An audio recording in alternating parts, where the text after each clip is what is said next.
The golden sun painted Earth's sky in warm hues that spring morning in 2157. Crowds gathered in every major city, their eyes turned upward as the massive Arvaxian ship descended through the atmosphere.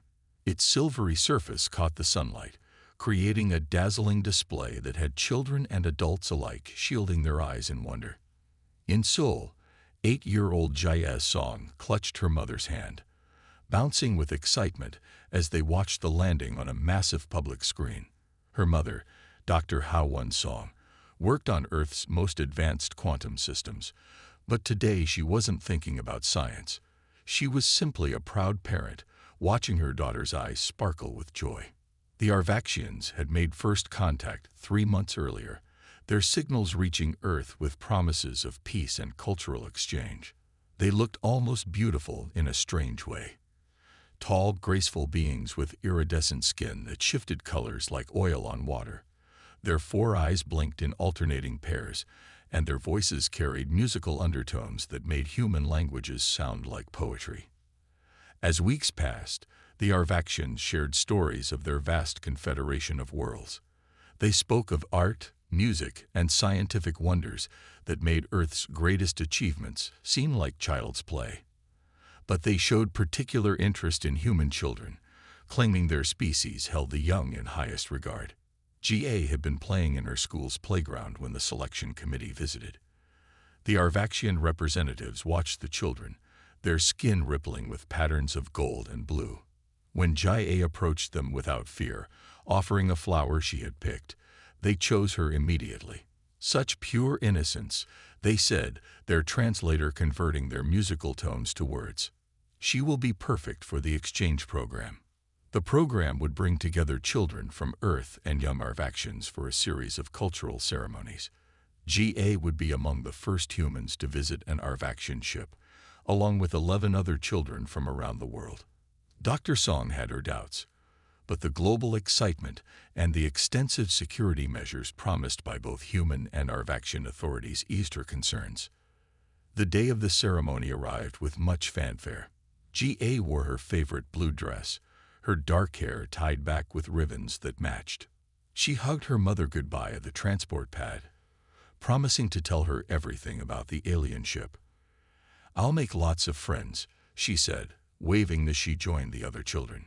The first sign that something was wrong came when the human security detail was asked to remain on Earth. "Our ship is sacred space," the Arvaxians explained. "We cannot allow armed outsiders." Their skin rippled with patterns that humans would later learn indicated amusement, though at the time it was mistaken for reverence. Security cameras on the children's badges transmitted everything. The group toured the ship's massive halls, marveling at floating lights and singing crystals. The Arvaxians led them to a grand chamber where they claimed the cultural exchange would take place. The room's walls pulsed with shifting colors, and in its center stood a raised platform surrounded by glowing symbols. Ga stepped forward when invited, her small feet carrying her confidently toward what she thought would be a friendly ceremony. The other children watched, some nervous, others excited. None of them understood what was about to happen. The Arvaxian high speaker raised his arms, his skin blazing with patterns never seen before. "We honor the old ways," he said, his translator making the words sound gentle. "Through sacrifice, we maintain order." Dr. Song, watching through the badge camera feed, screamed as energy beams suddenly surrounded her daughter. Ga's face showed confusion, then fear, then pain. It lasted only seconds, but those seconds would change the course of human history. When the light faded, Jae was gone. The other children began crying, but the Arvaxians remained unmoved. Their skin now displayed patterns of deep satisfaction. The human response was immediate. Transport ships rushed to recover the remaining children. Military vessels, what few Earth had in orbit, moved to defensive positions, but the Arvaxians showed no concern. In an emergency meeting with Earth's leaders, the High Speaker's words would become infamous throughout human space. "The death of one human child is statistically irrelevant. Our customs maintain the balance of 12 galaxies. You should be honored we chose your species to participate." They didn't expect the rage that followed. They didn't understand that humans would burn entire worlds to protect a single child. As the High Speaker left Earth's orbit that day, his ship's sensors missed the massive doors opening in the moon's dark side. He didn't notice the energy signatures of ancient weapons powering up throughout the solar system. The Arvaxians had made a fatal mistake. They thought humanity was young, weak, and unprepared. They never questioned why a species so primitive had developed quantum physics so quickly. They never wondered about the missing decades in human space development, or why Earth's population seemed so calm about first contact. As Dr. Song wept in her empty home that night, holding Jia's favorite stuffed rabbit, she received a call. "Doctor," said a voice she hadn't heard in years, "it's time. Project Sentinel is going active. Your daughter's death will not go unanswered." The Arvaxians had killed a human child. In doing so, they had awakened something that had waited silently for decades. Humanity's response would reshape the galaxy. Angry crowds filled the streets of every major city on Earth. The death of Jia's Song had awakened something primal in humanity. People who had never met the little girl carried her picture, their voices rising in unified demands for justice. The Arvaxian embassy stood empty, its alien occupants having fled Earth's atmosphere hours after the incident. In Geneva, deep beneath the streets of the old city, the World Council gathered in an emergency session. The chamber looked like something from a previous century: wood-paneled walls, leather seats, and brass fittings that spoke of Earth's history. But hidden behind these traditional trappings, quantum computers hummed and holographic displays flickered to life. Council leader Daeseong Park stood at the central podium, his weathered face illuminated by the soft blue glow of the displays. The chamber was packed. Every nation had sent their highest representatives, and the tension in the room could be cut with a knife.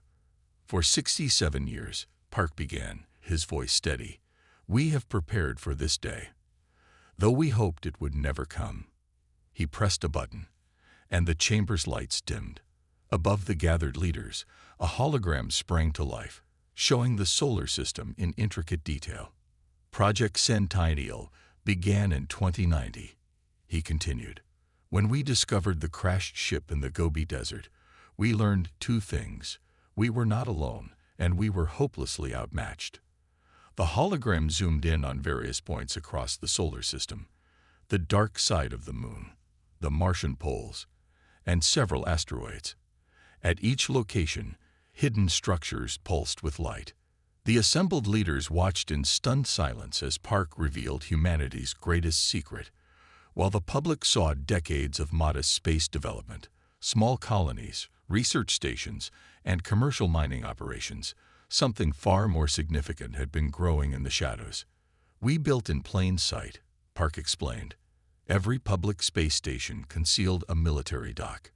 Every mining operation masked a shipyard. The Mars colonies. They sit atop the largest manufacturing complex humanity has ever created." A hologram shifted, showing massive underground facilities. Some were large enough to hold small cities.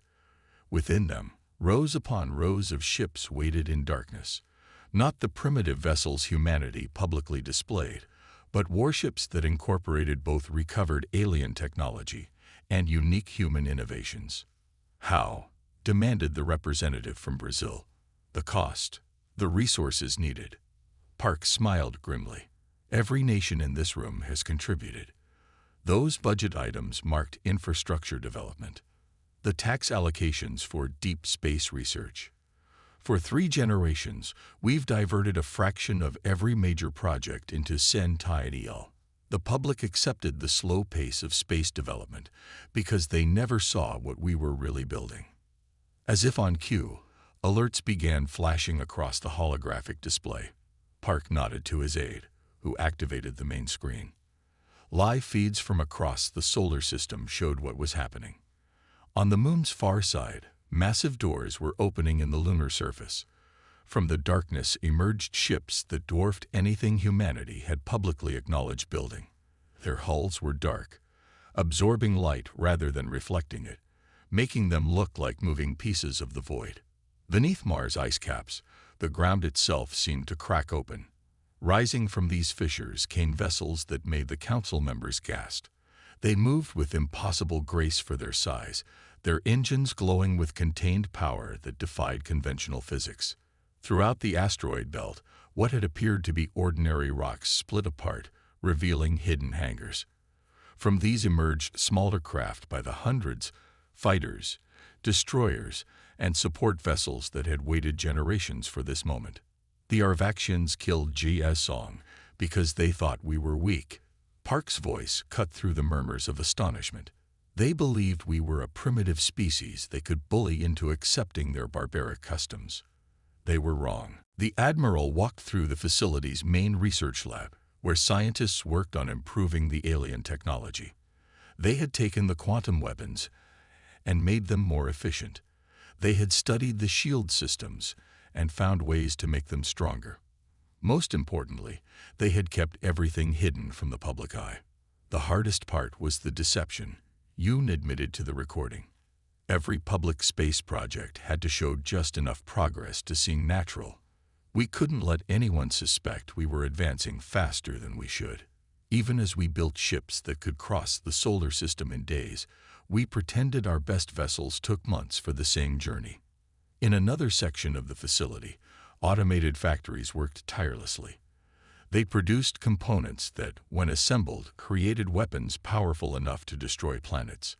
But they did it quietly, hidden beneath the cover story of mining operations and scientific research. Yoon remembered the day they completed the first true warship of the hidden fleet. They had named it Silent Guard, and it represented everything they had learned. Its hull could absorb or bend light, making it nearly invisible. Its quantum drives could cross vast distances without leaving traditional engine signatures. Its weapons combined alien principles with human creativity in ways that still amazed him. "We built all this," he said, gesturing at the vast underground complex, hoping we would never need it. Every year that passed without alien contact was another year to improve, to build, to prepare. We became the guardians who watched in silence, protecting the humanity that never knew it needed protection. Now, decades later, as the sleeping soldiers began to wake, Yoon felt a mix of sadness and determination. The death of one little girl had set in motion everything they had prepared for. The Silent Guard would be silent no more. "We spent 70 years building this fleet," he concluded his recording. "Now we'll show the galaxy why. May the Arvaxians realize what they've awakened before it's too late." In orbit above Mars, the first of the Ghost Fleet ships deactivated their camouflage systems. They had been there all along, watching and waiting. Now they would join their sisters rising from secret bases across the solar system. Humanity's long vigil was ending, and the real work was about to begin. Fleet Admiral Sun Mi Kang stood on the bridge of her flagship, the HSS Retribution, her hands clasped behind her back as she watched the fleet come to life. The image of her granddaughter Ga stayed fixed in her mind, fueling the cold anger that had replaced her initial grief. The massive view screen showed hundreds of ships powering up their dark matter cores. Each vessel pulsed with blue-white energy as systems that had slept for decades roared to full readiness. The sight would have been beautiful if not for the circumstances that awakened them. "All ships reporting ready," Admiral, her executive officer announced. "Dark matter cores at full power. Quantum weapon systems online. The fleet awaits your orders." Kang nodded, her silver hair catching the light from the tactical displays. She had been in cryosleep when the alert came, dreaming of teaching Ga about the stars. Instead, she woke to news of her granddaughter's murder. "Open fleet-wide communications," she commanded. As the channel activated, she addressed the 1,000 ships under her command. "This is Fleet Admiral Kang. For 70 years, we waited in silence. We watched as humanity played the role of primitive newcomers to space. That deception ends today." Across the fleet, crews who had just awakened from cryosleep listened to their commander's words. Many had children or grandchildren of their own now. All of them understood the rage in their admiral's voice. The Arvaxians believe they can sacrifice our children without consequences. They think we are weak, primitive, defenseless. We will show them how wrong they are." She paused, letting her words sink in. "But remember, we are not barbarians. Target only military assets. Protect civilian populations. Show them humanity's power, but also our mercy." The first test of the fleet's capabilities came sooner than expected. An Arvaxian battle group, consisting of 5 of their most powerful warships, dropped out of faster-than-light travel near Jupiter. They had come to educate humanity about their place in the galaxy. Kang dispatched a single ship to meet them. The HSS Vigilant, commanded by Captain Min Ho Lee, moved into position. Its dark hull absorbed nearby starlight, making it seem like a moving shadow against space. The Arvaxian commander's transmission dripped with contempt. "One ship. You insult us with this primitive vessel. Our smallest weapon cooled." Captain Lee cut the transmission. "Weapons officer. Target their engines and weapon systems. Minimal collateral damage." The hologram now showed the full scope of humanity's hidden fleet. Over 1,000 capital ships, each carrying weapons reverse-engineered from that crashed ship and enhanced by decades of secret research. 10,000 smaller vessels, crewed by volunteers who had trained in secret for years. "The vote before us is simple," Park said, looking at each council member in turn. "Do we activate SciFi? Do we show the galaxy that humanity will not tolerate the murder of our children?" One by one, the council members cast their votes. The decision was unanimous. As the voting concluded, Park pressed another button on his podium. Throughout the solar system, crews who had waited years for this moment sprang into action. The fleet's quantum communications network came alive, connecting ships that had never before operated together. "Send the message to all commands," Park ordered. "Centennial is active. Primary objective: the Arvaxian Confederation must answer for their crimes. Secondary objective: protect all innocent life, regardless of species." As the council session ended, Park received a private message. The Arvaxian High Speaker, learning of the fleet's emergence, was demanding explanations. Park's response was brief. "You killed a child. Now you'll learn why humanity spent 70 years preparing for war." Across Earth, people looked up at the night sky, unaware that humanity's greatest secret was awakening. The stars seemed to shift as massive ships moved into position, their crews ready to show the galaxy that humanity had never been as helpless as they pretended to be. The breaking point had been reached. There would be no going back. The old man stood at the window of his underground office, looking at screens that showed the endless rows of sleeping soldiers. Admiral Ki-Tai-yun had been just 30 years old when they found the crashed ship in the Gobi Desert. Now his hair had turned white, but his memory of that day remained sharp as ever. The year was 2090, and he had been leading a routine patrol when their instruments detected something strange. At first, they thought it was just another mineral deposit, but the energy readings made no sense. What they found changed everything. A ship of clearly alien origin, its hull design unlike anything humans had imagined. The ship had crashed centuries ago, its crew long dead, but its technology was largely intact. More importantly, its database contained warnings about the galaxy's older civilizations. The Arvaxians were mentioned specifically, a species that demanded child sacrifices from races they encountered, believing it maintained cosmic balance. Within days, the world's major powers had secretly gathered. For the first time in human history, they agreed on something without argument. This information had to stay hidden. They would prepare in secret, building defenses while appearing primitive to any watching eyes. Young Captain Yoon found himself in charge of the most ambitious military project in human history. They called it Project Centennial, and its scale was staggering. Hidden bases were built beneath the moon's surface. Vast chambers were carved into Mars' polar ice. Asteroids were hollowed out to become secret shipyards. But the real breakthrough came from studying the alien ship's technology. Its quantum drive revealed new possibilities in physics that human scientists had barely imagined. Its weapons used principles that seemed like magic until Earth's brightest minds decoded them. Most importantly, its defensive systems showed them how to hide their activities from space-based observation. "We built 3 fleets," Yoon explained to the holographic recording, documenting the project's history. The public fleet of simple ships that everyone could see. The hidden fleet of advanced warships, waiting in secret bases.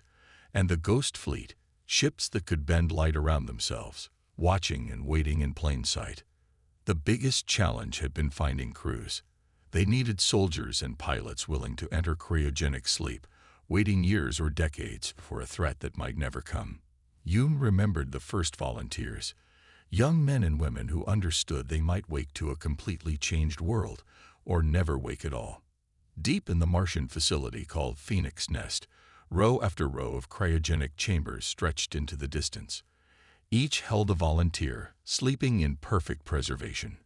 Their uniforms bore no rank or nation. They were humanity's guardians, nothing more.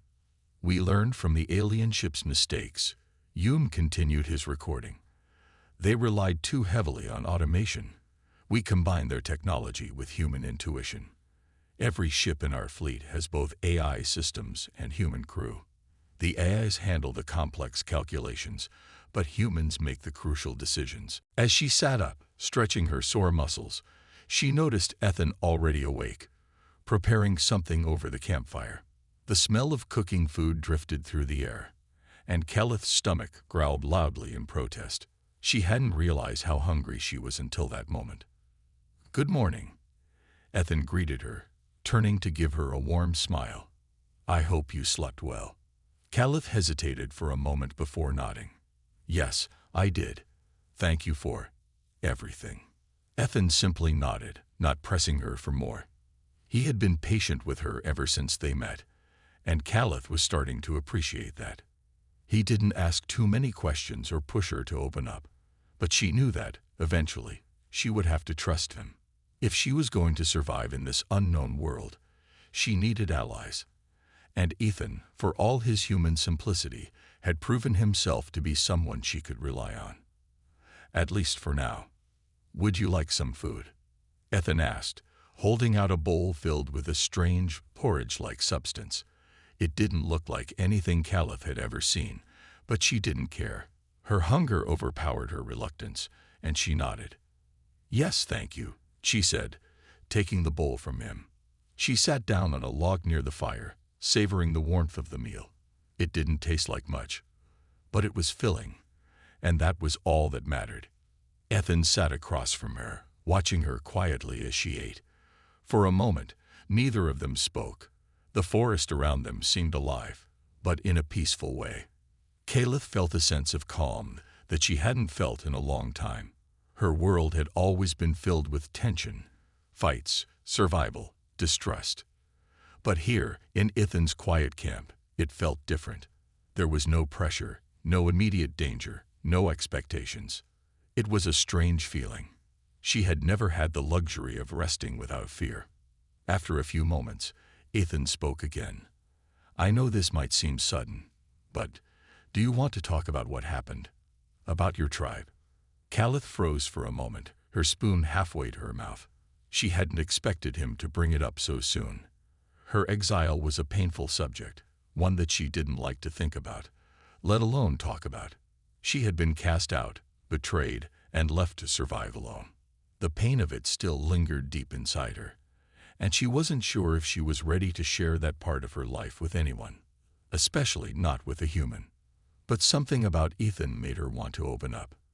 His eyes weren't filled with judgment or pity. There was just quiet understanding in them, as if he knew what it was like to suffer. Perhaps it was because of that she felt a small flicker of hope, a tiny voice inside her urging her to trust him. I was exiled," Keleth began slowly, her voice soft. "I was cast out by my own people, my tribe. They didn't want me anymore." She paused, her eyes focused on the ground as the words escaped her lips. It was the first time she had said it out loud, and it stung. "My powers, They're too dangerous for them. So they decided it was better for me to leave. Ethan didn't interrupt. He simply listened, his gaze steady and compassionate. Caliph took a deep breath, trying to calm herself. This was harder than she thought it would be. They thought I was a threat. They feared what I could do. I see, Ethan said quietly, his voice filled with understanding. That must have been really tough. Caliph nodded, a lump forming in her throat. It was. But that's not the worst part. The worst part is that I had to leave everything behind. My home, my family, my entire life. And I'm still not sure what I'm supposed to do now. Ethan seemed to think for a moment, his eyes thoughtful. You've had to carry all that alone for so long, haven't you? Caliph didn't answer at first. She wasn't sure how to respond. She had always kept her emotions bottled up, afraid that showing weakness would only get her hurt again. But in that moment, in the quiet of the forest, she felt something shift inside her. Maybe, just maybe, it was okay to not have all the answers. Maybe it was okay to let herself be vulnerable, just for a moment. Yes, Caliph said softly, her voice barely a whisper.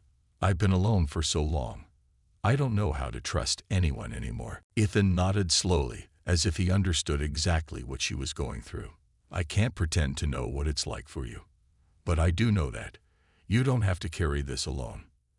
You don't have to do this by yourself. Caliph looked up at him, meeting his gaze. There was sincerity in his eyes, and for the first time in a long while, she felt a small spark of hope. Maybe he was right. Maybe she didn't have to keep running from her past. Maybe it was okay to trust someone again.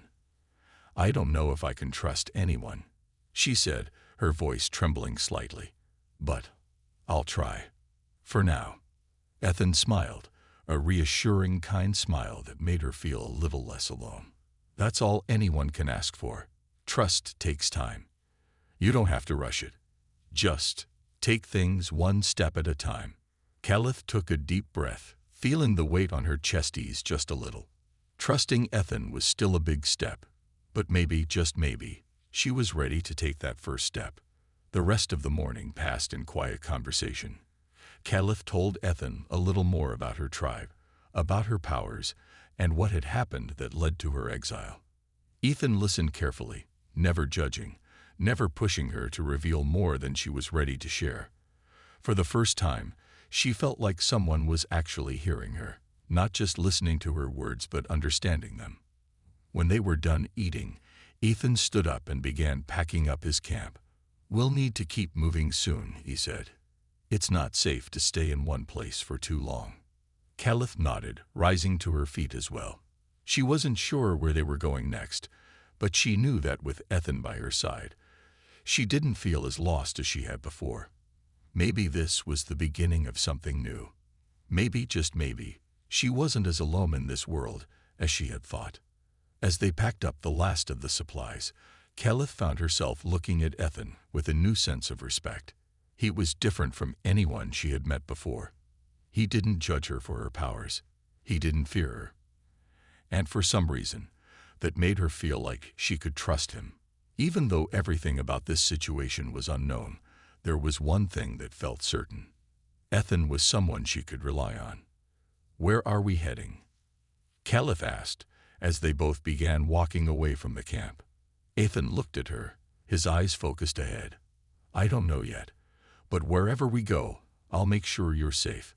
We'll figure it out together. Caliph felt a small smile tug at her lips. She didn't know what the future held, but for the first time in a long time, she felt like she might be able to face it. Not alone, but with someone who cared. Caliph had hoped that, after a few days of peace, the worst of her troubles were behind her. She had come to believe that with Ethan by her side, she might find some stability, a chance to heal from the scars of her past. But as the days passed and they ventured deeper into the dense forest, she couldn't shake the feeling that something was wrong.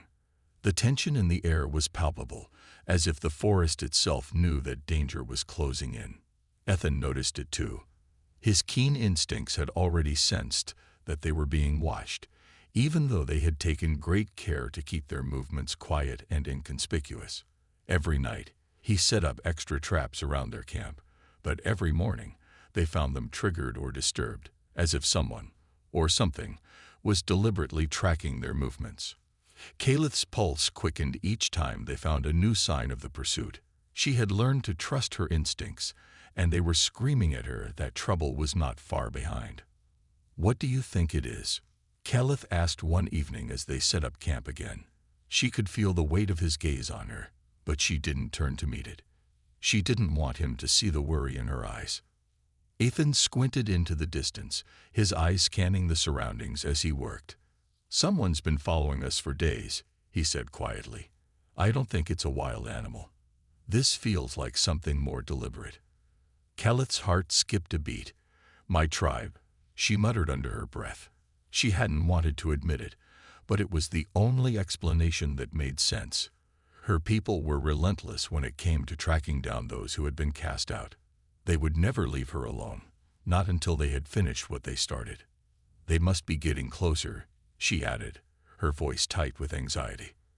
"I've known them my whole life. They won't stop until they find me." Ethan turned to face her fully, his expression softening. "We'll deal with them. You don't have to face this alone." There was a firmness in his voice, a promise she hadn't realized she needed to hear.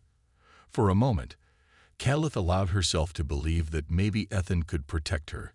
Maybe she didn't have to fight this battle alone. But deep down, she knew that no one could outrun her past forever. Her tribe was relentless. They wouldn't just let her go, not when they believed she was a threat to everything they stood for. She had been exiled for a reason. Her powers were too dangerous, and they wouldn't hesitate to eliminate her if they thought it was the only way to protect their people. The sun dipped below the horizon, casting long shadows across the forest. The fire flickered, casting a soft glow on their faces as they ate their meal in silence. Calith's mind was racing, running through the possibilities of what might happen next. Could they outrun her tribe? Could they hide well enough to escape the pursuit? Or would it all end in a confrontation she wasn't ready for? As the night grew darker, she heard it, the faintest rustling sound coming from the trees. She froze, holding her breath, her senses sharpening. Ethan heard it too, his hand instinctively going to the weapon at his side. The sound grew louder, closer. It wasn't an animal this time. It was footsteps, deliberate and controlled, as if whoever was coming knew exactly where they were. "Get ready," Ethan whispered, his voice low but urgent. Calith's heart pounded in her chest as she quickly gathered her things, preparing for the worst. She knew this moment had been coming for days, but now that it was here, she felt the weight of her fear pressing down on her. What would happen if they were caught? Would they be able to escape? Or would this be the end of their journey together? The footsteps stopped just beyond the clearing. Calith's breath caught in her throat as she caught sight of movement between the trees. Shadows shifted, and then, from the darkness, figures began to emerge. Her heart sank when she saw them. Members of her tribe, their dark figures barely visible in the shadows. They moved with the precision of trained hunters, their eyes scanning the area as they searched for any sign of their quarry. Ethan gripped his weapon tighter, his eyes narrowing as he assessed the situation. "We need to move," now he said, his voice barely above a whisper. Calith didn't hesitate. She knew that if they stayed here, they would be surrounded in minutes. But there was something else, something she hadn't told Ethan yet. Her powers, the very thing that had led to her exile. She had the ability to manipulate energy, to control it with her mind. It was a gift, but it was also a curse. She had been taught to hide it, to control it, but when she was threatened, it could explode in uncontrollable ways. Her tribe knew this, and they feared it. As they moved quickly through the forest, Calith's mind raced. Could she use her powers to escape? Could she make it so her tribe couldn't track them? She didn't know if she was ready to reveal the full extent of her abilities to Ethan, but in this moment, it seemed like the only choice. "I'm going to try something," she said quietly, her voice shaky with uncertainty. "It might help us escape." Ethan glanced at her, his expression hardening. "What are you going to do?" "I can manipulate energy," she explained, her voice low but urgent. "I can cloak us, but I need to concentrate, and it might only last for a short time." Ethan nodded, his jaw clenched. "Do it." Caliph closed her eyes, focusing on the energy within her. She could feel the power pulsing through her veins, like a current running through the very air around her. It was a strange, almost intoxicating feeling, but it was also dangerous. She had never used this much of her power before, but the situation left her with no choice. She had to protect them. With a deep breath, Caliph reached out with her mind, pulling the energy around them, cloaking them from sight. She could feel the air around them shift, the world seeming to blur and fade. The energy she controlled hummed in the air, creating an invisible shield around them. Ethan's eyes widened as the world around them seemed to grow still, as if they had become a part of the shadows themselves. He couldn't see it, but he could feel it. A subtle shift in the atmosphere, a strange sense of calm that settled over them. The figures from her tribe walked past, so close that Caliph could hear their footsteps. But they didn't stop. They didn't seem to sense that anyone was nearby. The cloak was working. Ethan breathed a sigh of relief, but Caliph couldn't relax. She knew this wouldn't last long. Her powers were not infinite, and using them to cloak them would take its toll. "They've passed," Ethan whispered after a few moments. "We need to move quickly." Caliph nodded, but she could feel the drain on her energy already. Cloaking them had taken more out of her than she had expected. She needed to rest, but there was no time. Her tribe would regroup, and they would keep coming. "We need to find somewhere to hide," she said, her voice tight with exhaustion. "Somewhere they won't find us." Ethan led the way, moving through the forest with the precision of a soldier. Caliph followed closely behind, doing her best to keep up despite the weariness settling in her limbs. They couldn't stop now, not until they were safe. As they pushed forward, Caliph couldn't help but wonder how much longer they could keep running. How long could they evade her tribe before they were caught? And what would happen if they were finally cornered? The answers to those questions were unknown. But one thing was certain: Caliph couldn't escape her past forever. And one day, her tribe would catch up to her. The forest around them felt eerily quiet as Caliph and Ethan moved deeper into the thick trees. The evening sun had begun to set, casting long shadows over the ground. The air was heavy, as if it could sense the inevitable confrontation that was coming. Caliph could feel her pulse racing in her veins, her anxiety growing with every step. She had hoped for peace. She had hoped that maybe, just maybe, she could escape her past. But now, there was no denying it. The time had come to face her tribe. Ethan walked beside her, his eyes scanning the surroundings. He had been calm throughout their journey, never showing fear or hesitation, but Caliph could see the tension in his jaw. He was trying to stay strong for her, but she could tell that even he knew this was not going to be easy. "They'll be here soon," Caliph whispered, her voice tight with fear. "They never stop. They won't stop until they have me back, or until they've finished what they started." Ethan didn't reply right away. Instead, he continued walking, his hand resting lightly on the weapon strapped to his side. He was preparing for the worst, just as Caliph was. But this wasn't just about weapons. This was about survival. Her people were not only skilled in combat, but also in strategy and manipulation. They would use everything at their disposal to bring her back, and they would stop at nothing to ensure that no one helped her. "They won't stop until they've caught me," Caliph continued, more to herself than to Ethan. Her thoughts raced. Her mind kept going back to the day she had been exiled.